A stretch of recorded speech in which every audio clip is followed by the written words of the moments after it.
Olá pessoal, nós estamos aqui em mais uma aula de espiritualidade litúrgica, a aula número 2, e na primeira aula nós vamos deixar aí para você o card, né, e também o link da primeira aula na descrição, se você não acompanhou, ou se acompanhou quiser acompanhar de novo. Mas na primeira aula nós fizemos uma introdução falando o que é espiritualidade litúrgica. E o que é espiritualidade litúrgica? Senão a atitude cristã, né? A atitude do cristão que serve, né? que serve de base à sua vida no autêntico exercício da liturgia. Lembrando que espiritualidade tem a ver com a expressão da nossa vida, como eu expresso a minha vida, como eu expresso o meu viver de cristão, e isso unido aí na liturgia, né, que nós celebramos nos sacramentos, enfim. E nós vimos um pouco da história, né, da espiritualidade, né, espiritualidade litúrgica e a sua história, né, principalmente no período da patrística e também da Idade Média, e um período também posterior ali ao Concílio de Trento, até mais ou menos o século XIX, mas apenas de forma bem sutil e tranquila.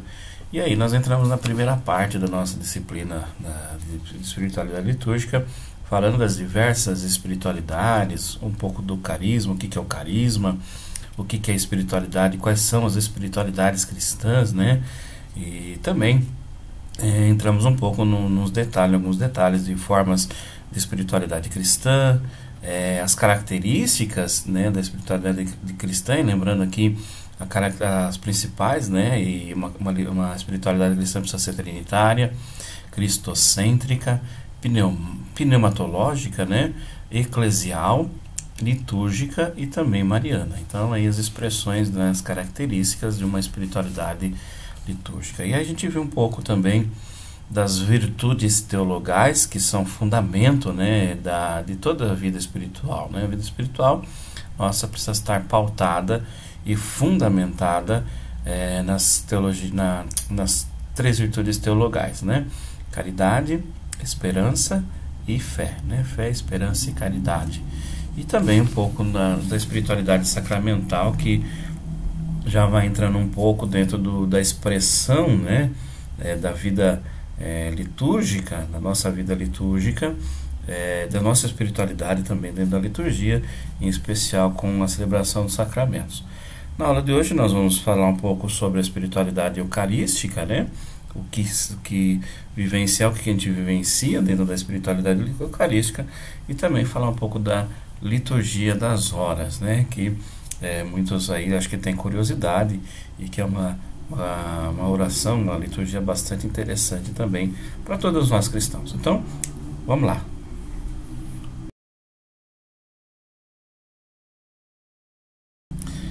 Vamos lá, então. A espiritualidade eucarística, que traz para nós realmente viver, ter o sentido da nossa vida dentro da celebração da Eucaristia, e a gente vai perceber que a igreja tem aí nos sacramentos alguns momentos privilegiados, nos quais se exprime, se celebra e também realiza a salvação de certas ações que são ao mesmo tempo de Cristo e também da comunidade cristã, é a comunhão. Por isso que a Eucaristia vai ter como um dos seus nomes comunhão, né? Fazer parte da comunhão, que é a comunhão da comunidade, entre os membros da comunidade entre si, também com o Cristo. E a Eucaristia, ela é refeição sacramental, na qual o Cristo atualiza a sua presença e também a sua entrega no meio da comunidade cristã, fazendo com que a comunidade, né, através dos sinais do pão e do vinho, entre em comunhão com o corpo e o sangue de Cristo, participando desse modo, né, da força salvadora da sua morte pascal, da morte do Cristo, na morte pascal. E a Eucaristia também é um sacramento que, de modo mais direto, torna presente em nossa história o acontecimento central da salvação, que é o mistério da morte e ressurreição de Cristo. E assim, celebrando o encontro entre Deus e a humanidade em Cristo, na nova aliança que ele selou para sempre na cruz. A Eucaristia também é um sacramento que afeta de modo mais profundo a comunidade eclesial. Ela é realizada por pela comunidade eclesial, mas ao mesmo tempo o sacramento vai construindo a própria igreja, fazendo com que a igreja comprometa-se com a urgente tarefa da salvação de toda a humanidade, de todos são chamados à salvação. E aí nós vamos ver um trecho de um documento chamado Unitatis Redintegratio, lá no número 6, dizendo o seguinte: o admirável sacramento da Eucaristia, por meio do qual se significa e se realiza a unidade da Igreja. Que é então?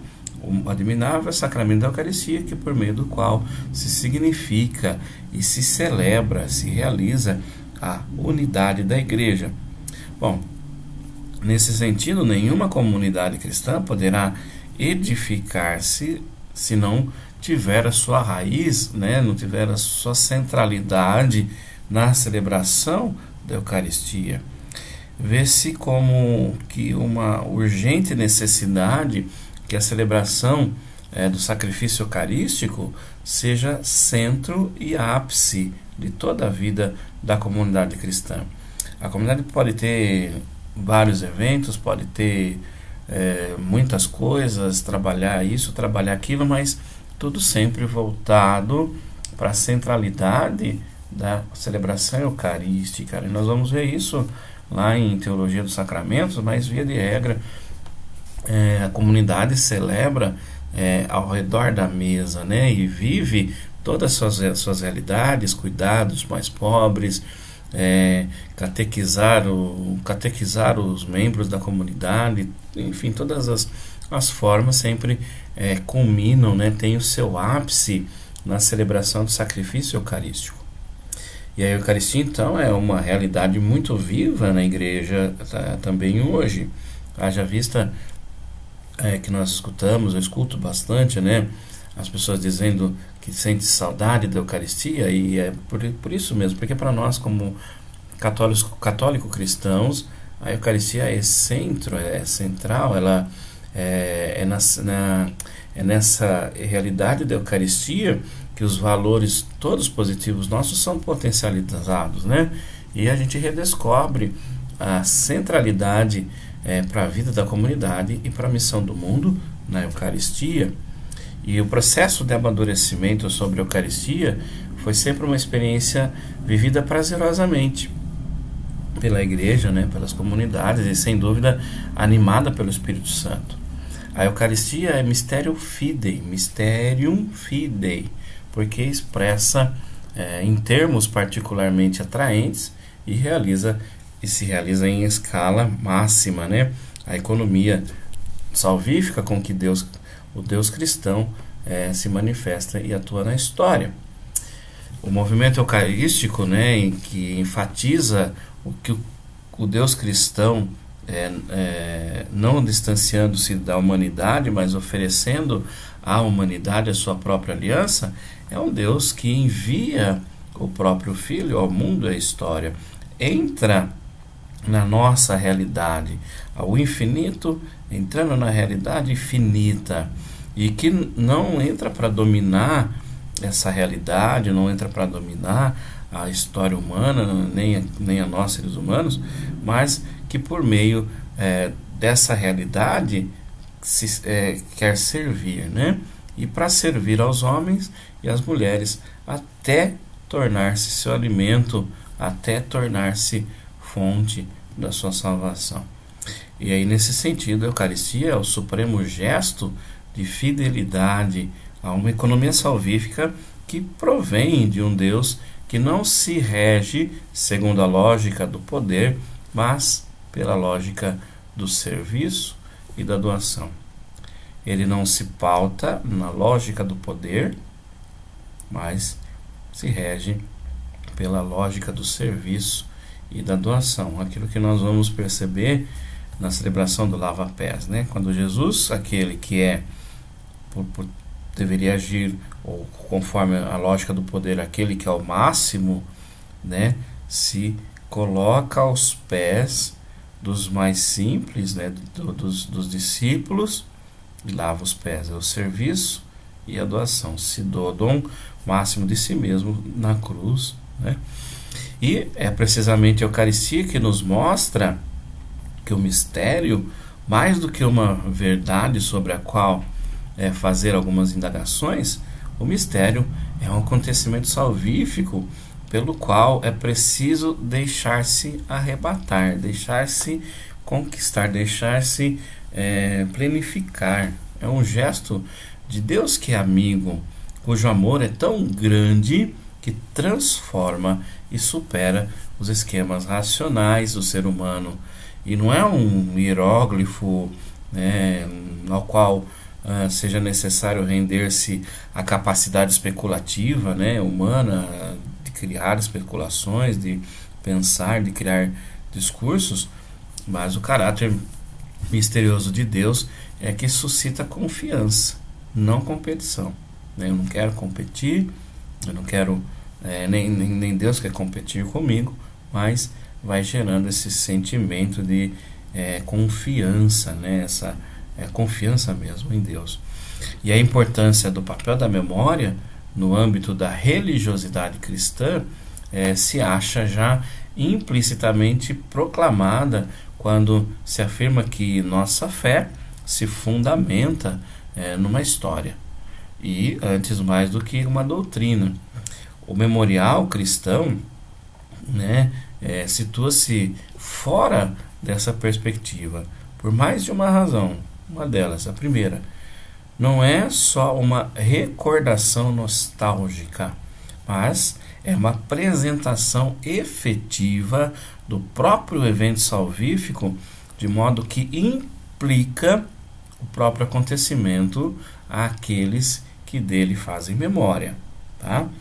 Depois eu explico direitinho assim. Então, o segundo, o que traz a memória não é apenas uma experiência humana merecedora de recordação, mas é a experiência de um Deus, de um encontro entre Deus com o ser humano, cuja validade não se pode avaliar de forma puramente racional. E terceiro, o memorial cristão não é um retorno ao passado, tão somente para imitá-lo, mas para fazer dele um juízo salvífico do presente, com vistas para uma programação válida do futuro. Então, para resumir, né, o memorial cristão, o Sagrado Eucaristia, ou também os outros rituais que nós celebramos nos sacramentos, não são simples memória nostálgica. Pensar, fazer a celebração eucarística é aquele momento nostálgico de lembrar de Jesus. Não é. É a apresentação efetiva, né, do evento salvífico. A apresentação efetiva, não é recordação nostálgica. E também não é apenas uma experiência humana que nós trazemos à memória. Os discípulos que caminharam com Jesus e fizeram tal. Não é uma experiência que nós trazemos à memória, que a gente merece recordar, porque também Jesus nos pediu. Não. É a experiência do encontro de Deus com a humanidade.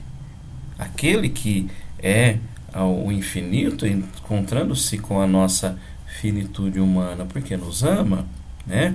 E por fim, não é um retorno ao passado, né, só para imitar, fazer um teatrinho, né? Não é fazer um teatro, vamos fazer o teatro da Santa Ceia, vamos recordar os feitos de Jesus, vamos retornar ao passado. Não, é fazer daquele momento o juízo salvífico no presente, que é o momento nosso, se realiza em nós ali conosco, no presente, também com vista, claro, de uma preparação, uma programação para o futuro, aquilo que nós vamos entender e entendemos como a vida eterna.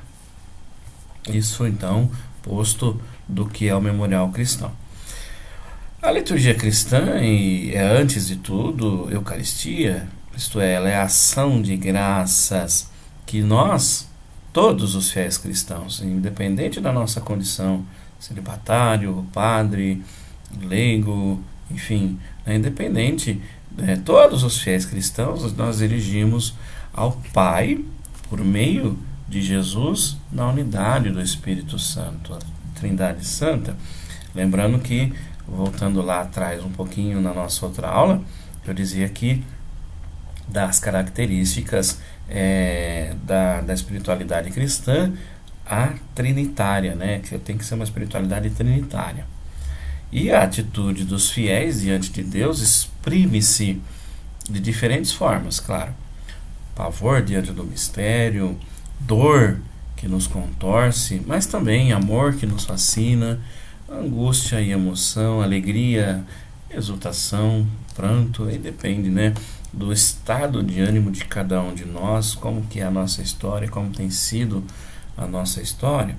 E todos esses gestos e muitos outros constituem a seiva, né, da vida religiosa, que é a resposta do ser humano perante o fulgor divino. No entanto, os cristãos autênticos devem conseguir o predomínio de outra atitude na raiz daquilo que buscam, daquilo que dizem, daquilo que sentem, que tem que estar acima de terrores ou até de fascinações. O fato de que eles também vieram descobrir e proclamar sua ação de graças, né? Por mais que eu possa ter experiências de angústia, ou então de alegria, de exultação, mas também de tristeza, de terrores ou de fascinações, colocar naquilo que eu busco, colocar naquilo que eu digo e naquilo que eu sinto acima de tudo isso, porque é o fato de que nós viemos aqui para descobrir e para proclamar a ação de graças que Deus faz na nossa vida. Por isso, então, aquele que vive diante de Deus, e que chamamos de Eucaristia, e aí nisso acabamos nos reunindo diante do Pai, né? Aquilo que nós vivemos diante de Deus, aquilo que nós colocamos diante de Deus, que é a Eucaristia, é a nossa ação de graças.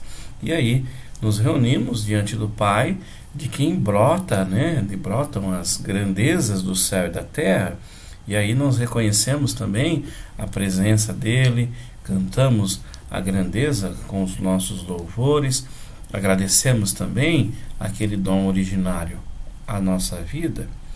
Essa é a oração oficial dos fiéis. E os fiéis, ao se juntarem na prece, né, fazer a prece comunitária, não se esforçam em buscar resposta para os problemas, e também não se angustiam, não discutem, mas vêm para realizar algo que é mais valioso. E aí se reúnem com a finalidade de dar graças a Deus, no gesto solene expressado em um dos prefácios eucarísticos, que diz o seguinte: na verdade é justo e necessário, é nosso dever e salvação, dar-vos graças sempre em todo lugar, Senhor Pai Santo, Deus eterno e todo-poderoso. Assim nós temos tem início a palavra-chave da igreja. Isso para dizer que o nosso encontro na Eucaristia, as nossas preces, não tem que ser porque eu estou sofrendo, não tem por que ser porque o mundo está em pandemia, não, mas é o nosso encontro físico, mas também espiritual, né? É o nosso encontro com Ele, para o quê? Render graças, porque é justo e necessário. É nosso dever e salvação dar-vos graças sempre e em todo lugar, Senhor Pai Santo, Deus Pai Todo-Poderoso, né? Bom, a liturgia também é comunhão com Cristo, porque damos graças ao Pai pelos muitos dons da vida que temos, e sobretudo pelo dom de nosso Senhor Jesus Cristo. Olhando para Jesus, nós podemos descobrir que a nossa história não é lugar de perdição, mas que estamos alicerçados apoiados no dom de Cristo. Então, independente se eu tive sempre uma vida assim, daquele jeito, nunca foi uma vida tão entregue a Deus, mas que sempre é possível, porque o amor de Deus, a graça de Deus está acima disso, né? Eu preciso também fazer a minha parte, claro, buscar a conversão e viver esses dons supremos, né? Mas a minha vida, a minha história não é totalmente um lugar de perdição, né? Porque Deus também se faz presente na vida da humanidade, na vida de cada um de nós. E por esse motivo, então, o louvor a Deus Pai se transforma na recordação de Jesus, ou seja, anamnesis, né? Em grego é anamnesis, ou seja, que é recordar a recordação de Jesus. Então, nosso louvor a Deus Pai se transforma na recordação de Jesus, na anamnesis, e a oração então nos conduz ao Evangelho com a sua história, que também nos leva diretamente ao Cristo e encaminha a cada um de nós ao campo em que se explicitará, em que se celebrará também a vida entre nós. E aí nisso recordamos o passado da vida, vivemos a presença real entre os fiéis e antecipamos a volta escatológica do Senhor, né? Então a celebração se torna também esse misto de passado, presente e futuro, né? Porque recordamos o passado na nossa vida. Se for bom, ótimo, continuamos melhorando. Se for ruim, convertemos, mudamos de vida e continuamos a nossa busca, vivenciando no momento presente a presença real do Senhor e, por fim, antecipando a sua vinda escatológica, né? Aquilo que nós vamos estudar na escatologia da parousia, segunda vinda de Jesus. E por essas razões, então, a espiritualidade eucarística implica em encontrar-se com Jesus na oração. Como?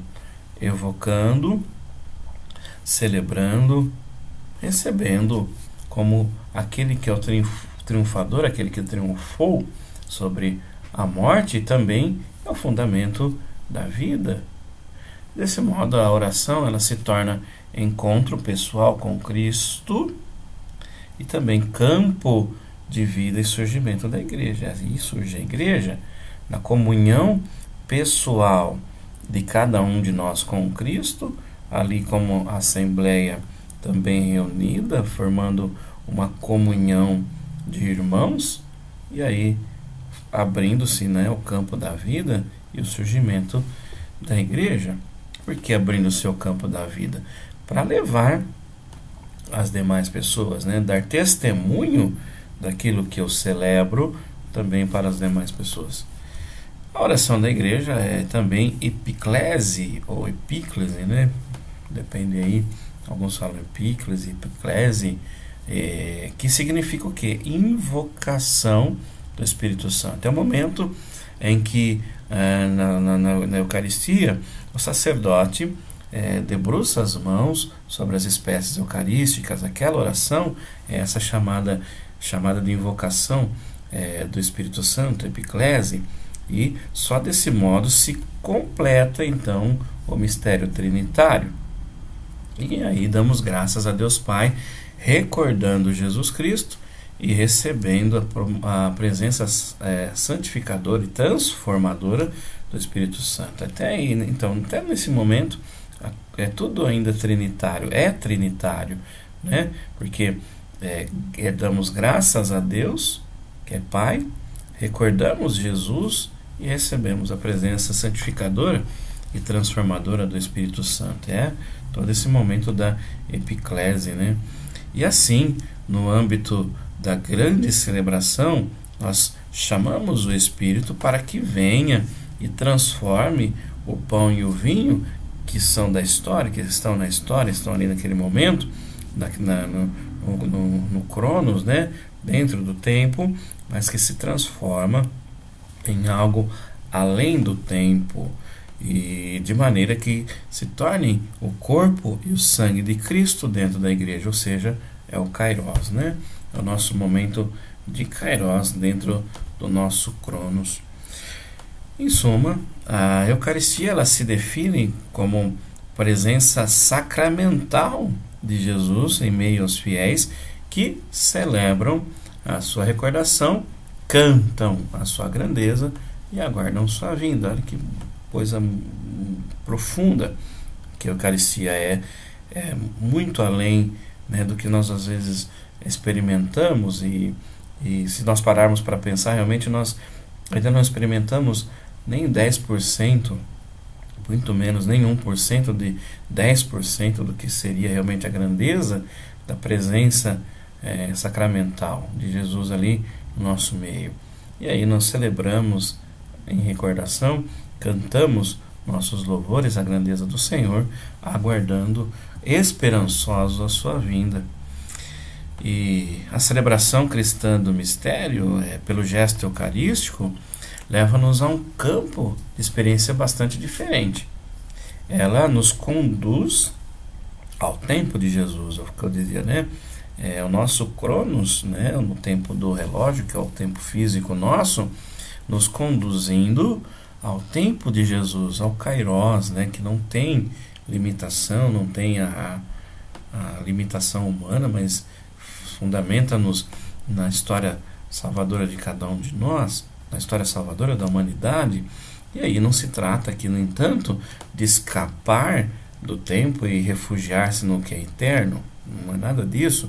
O que importa é assumir a história concreta de Jesus com o seu passado, seu presente e o futuro como fonte universal da salvação.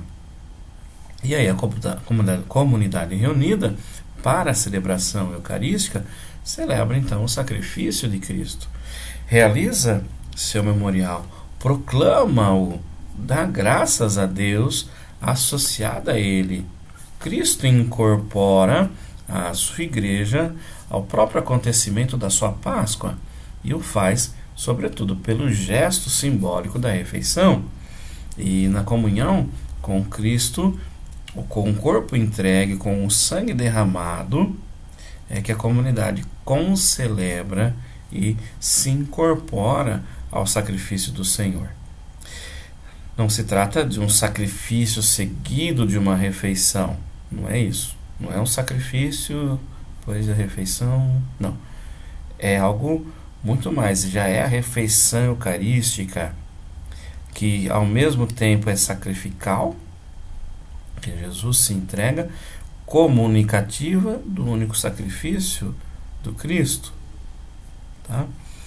E o sacrifício de Cristo ele se atualiza, porque ainda não se encerrou. E toda a igreja se somou a ele. Nós nos somamos ao sacrifício do Senhor. A igreja faz sacramentalmente o sacrifício de Jesus, torna o gesto eucarístico, como gesto eucarístico, o sacrifício do Senhor. Mas também o faz em toda a sua vida. Ao se alimentar do Cristo eucarístico, a comunidade recebe o impulso para viver ela mesma por Cristo e também pelos outros, como seu Senhor, né? No Cristo eucarístico, se alimentar do Cristo eucarístico, nós recebemos um impulso, né? Vamos para frente, vamos continuar. E também, não só pelo Cristo, mas também pelos outros, né? Porque somos comunidade de irmãos. Bom, por um lado, a igreja também se solidariza na celebração do sacrifício de Cristo, tornando-o seu, oferecendo ao Pai como o único dom sacrificial que pode oferecer-lhe. Mas, por outro lado, também se auto-oferece, entrando na dinâmica pascal e sacrificial do Senhor. A igreja torna dela a entrega de Cristo ao Pai e oferece ela mesma, a igreja, no sacrifício sempre único e sempre novo do Cristo total. Aqui para dizer que a comunidade, a igreja, se torna também esse Cristo que se sacrifica. Ao mesmo tempo que ela então oferece o Cristo a Deus, né, em forma de sacrifício, mas é ela mesma, porque ela se configura no Cristo, então está se oferecendo a si mesma. Nós, como igreja, nos oferecemos também a nós mesmos. E ao encontro, esse encontro nosso com Jesus Eucarístico deve ser para nós uma festa grandiosa, uma festa muito grande. Por isso que a Santa Missa, por tempo sagrado, deve também constituir o centro do nosso dia.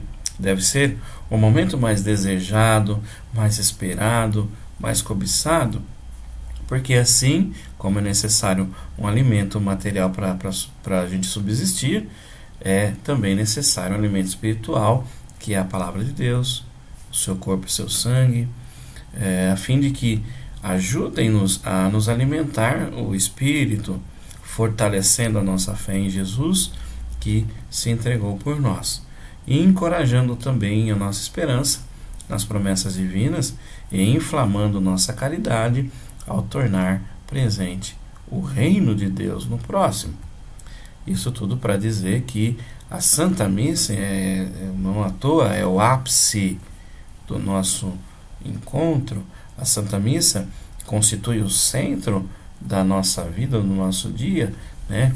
Para aqueles que têm a graça de poder participar diariamente da Eucaristia, imagina, né? Tornar isso o centro do seu dia. E eu escuto bastante pessoas dizendo: Padre, olha, minha vida, meu dia só fica completo, plenamente completo, quando eu realmente consigo ter a Eucaristia. Então, a Eucaristia do dia a dia. Mas se também nós só temos acesso ao domingo, só podemos ir ao domingo, ao sábado à noite, que isso também seja o centro de todos os dias da minha semana, né? De retomar, de reviver, de fazer anamnese daquilo que eu vivi no domingo, mas que eu não tenha desculpas, né? Que eu não, hoje eu estou com preguiça, hoje eu estou com aquilo, não sei o quê, porque além do alimento material que nós precisamos também do alimento espiritual, né? Comungar não é só experimentar da realidade física de Jesus na espécie eucarística, mas é experimentar e fortalecer a nossa espiritualidade, fortalecer o nosso espírito com esse alimento espiritual, né? E participar aí disso é também fortalecer a nossa esperança nas promessas divinas.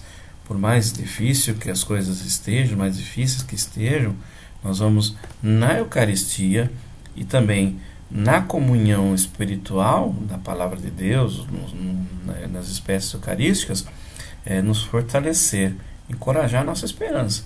E eu sempre digo assim, né? Se com Deus as coisas são difíceis, dão problemas, tem dificuldades, imaginemos sem a presença de Deus na nossa vida, né? Bom, a espiritualidade da liturgia das horas, né? Eu tenho aqui comigo um volume, esse é o volume único, né, da liturgia das horas, mas é aquele famoso que tem 4 volumes. Eu peguei só para vocês, mais ou menos, para quem não conhece, só para vislumbrar aqui, né? A oração das horas ou liturgia das horas, a liturgia oficial da igreja, né? Nós que somos padres, a rezamos, né, obrigatoriamente, porque é uma das nossas, uma das promessas que fazemos ao bispo na ordenação, os diáconos também, né, a oração, por assim dizer, do clero, mas não se restringe ao clero, né? Os consagrados também rezam, as irmãs, as freiras, os irmãos consagrados, né, rezam, mas quem é leigo também pode rezar. Você também pode rezar, adquirir, né, aprender a rezar a liturgia das horas, que ela é dividida em frações das horas, né? Na madrugada nós vamos ter o chamado ofício das leituras, aí mais ou menos do amanhecer até um certo horário nós temos as laudes, que significam louvor. Depois nós vamos ter mais ou menos no finalzinho da tarde, que nós chamamos das vésperas, né?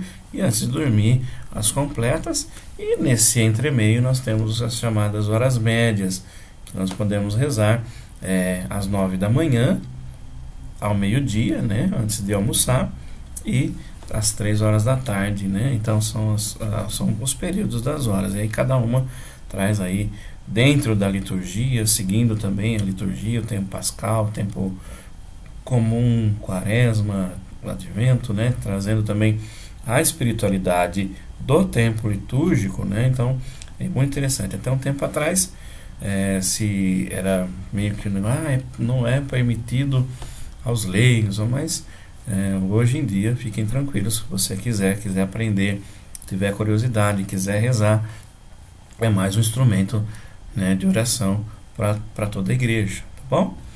Então a oração eclesial comunitária, ela é na realidade liturgia, e ela é exercício do sacerdócio de Cristo na Assembleia Cristã, e é celebração do mistério na dupla dimensão de santificação do culto.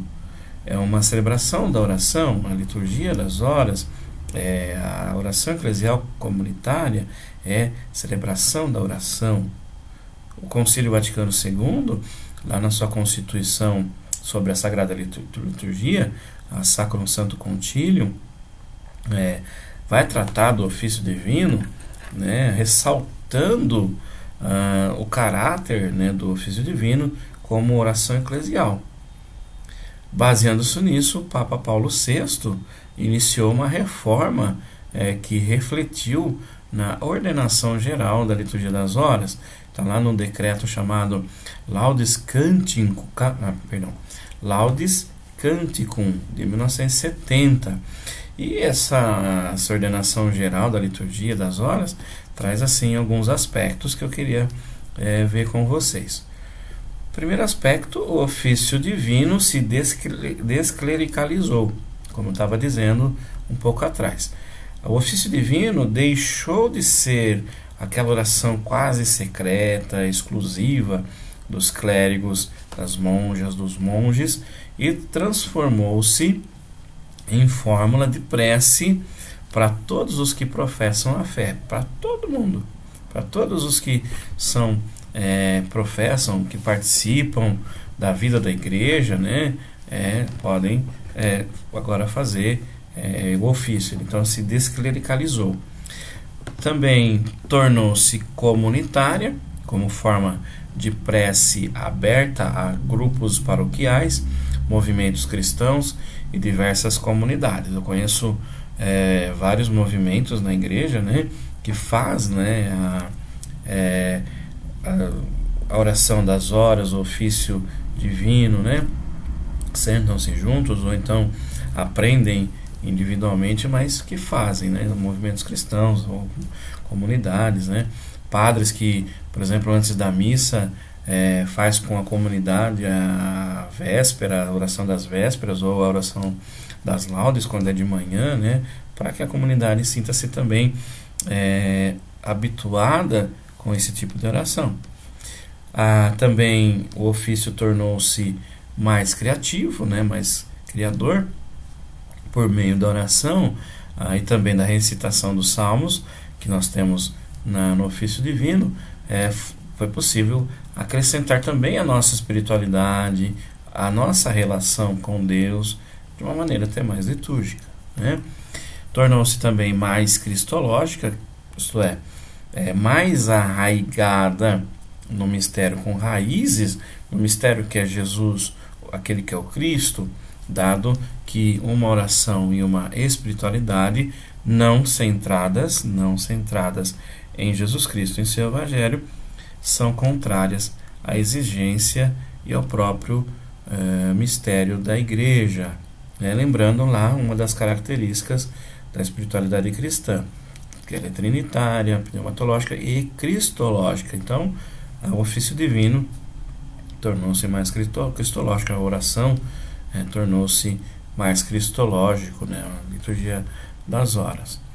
E também uma quinta característica a liturgia das horas deve mostrar-se unida à vida. O que isso quer dizer? Pela oração, deixamos que nossa vida desabroche diante do Senhor e se reflita em toda a sua dureza, sua esperança, sua exigência. Só assim poderemos recuperar a vida em Deus e realizá-la sabendo que o próprio Deus a potencializa, a sustenta e a transfigura. Ou seja, tem que ser a nossa oração vida, ali da nossa vida, né? Nosso testemunho que alimenta, né, a nossa esperança e também nos faz enfrentar as exigências da vida. Tanto a reflexão teológica quanto a experiência espiritual, elas iluminam o significado da prece comunitária da igreja e oferecem as motivações mais profundas para uma digna celebração pastoral. O próprio nome, Liturgia das Horas, tem um significado teológico espiritual fundamental.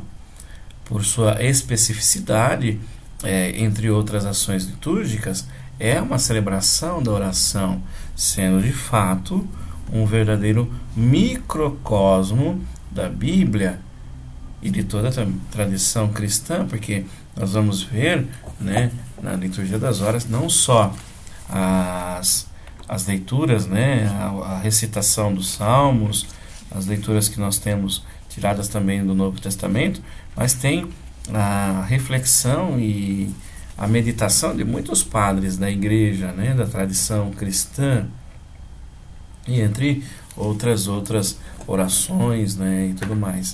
E a denominação das horas, ela se caracteriza concretamente nessa oração, né, faz com que se concretize concretamente, é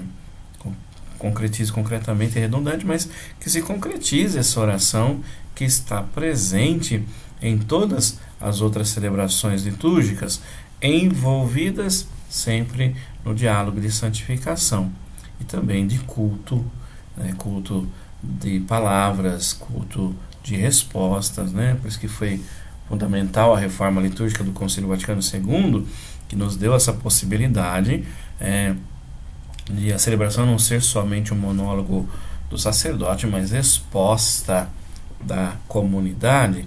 E aí, numa nota particular, né,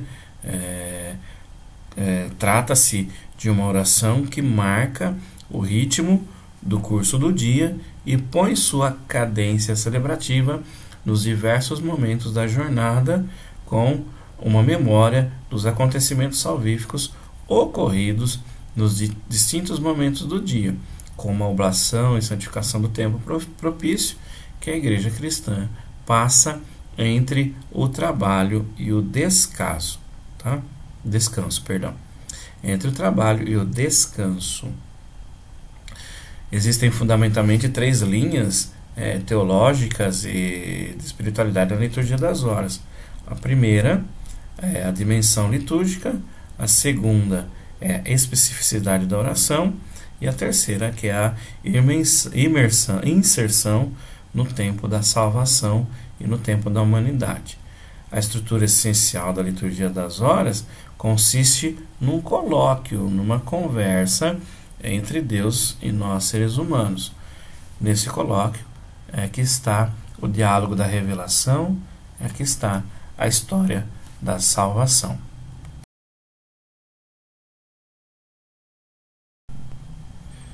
É isso então, meu irmão, minha irmã, a gente fica por aqui nessa segunda aula.